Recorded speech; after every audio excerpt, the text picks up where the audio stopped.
ang garbo sa Pilipino. Kung saan nagbuhang kadaugan, niadtong gubat sa isla sa Mactan. Ang mga langyaw buot man lupig, sa katao ang ibabat ug miusig.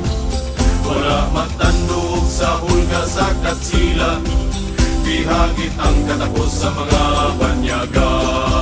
Nag-inusar ang kadaugan sa atong kaagi sa ulugon ta, andurahon ta ang nagagi. Kadaugan sa Mactan, kadaugan sa nasud, garbo ko, garbo mo, garbo nga tinuod.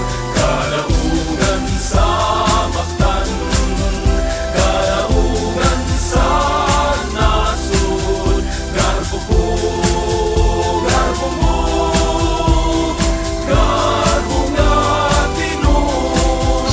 Abril 27, 1521, ibanaw ang grupo sa unasan sa Mactan. Lapu-lapu Magallanes nagkaatbang, ang langyaw makaluluoy nga gitiwasan.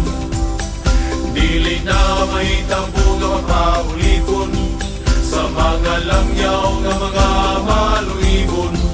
Di nakapana basta masa nagkatungod, sa minahal taog sagrado nga nasud.